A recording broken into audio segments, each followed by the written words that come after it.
De tous les rituels qui encadrent l'élection du nouveau pape, l'apparition de la fumée sur le toit de la chapelle Sixtine est le plus emblématique.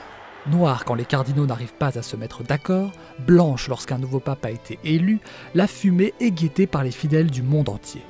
Mais pour les cardinaux isolés, coupés du monde, créer deux fumées de couleurs distinctes sans se tromper est avant tout un problème de chimie.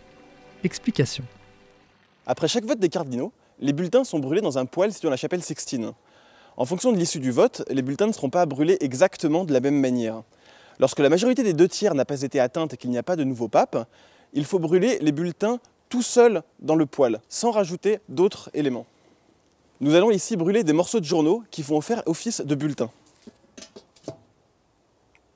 On obtient ainsi une fumée grisâtre, improprement appelée fumée noire. Lorsque le papier brûle, les longues chaînes de carbone sont cassées et des petites particules de carbone sont émises dans l'atmosphère. Ces particules ont la propriété d'absorber la lumière et apparaissent donc noires. Mélangées à la fumée, cela donne cette teinte grisâtre. Si la combustion du papier était parfaite et qu'il n'y avait pas ces petites particules carbonées, la fumée serait incolore. Lorsque le vote des cardinaux est concluant et qu'un nouveau pape est élu, il faut alors le signaler au reste du monde par la production de fumée blanche.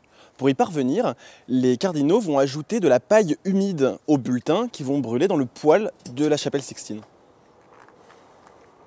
La fumée obtenue est un peu plus blanche et un peu plus épaisse. La paille humide, en brûlant, a dégagé beaucoup de vapeur d'eau. Cette vapeur d'eau va se condenser pour former de petites gouttelettes qui vont diffuser la lumière. En diffusant la lumière, elle donne cette couleur blanche tant recherchée à la fumée. En pratique, les deux couleurs des fumées ne sont pas si différentes, d'où quelques confusions par le passé, notamment pour l'élection de Jean-Paul II. Depuis 2005, la méthode traditionnelle a évolué et des produits chimiques sont brûlés dans un deuxième poêle électronique pour colorer la fumée. C'est très difficile à déterminer, là. Vous voyez, c'est blanc, ça tourne au gris. Le Vatican a même décidé d'accompagner la fumée blanche avec le son des cloches de la basilique Saint-Pierre. Cette fois-ci, la couleur de la fumée ne devrait laisser place à aucune ambiguïté.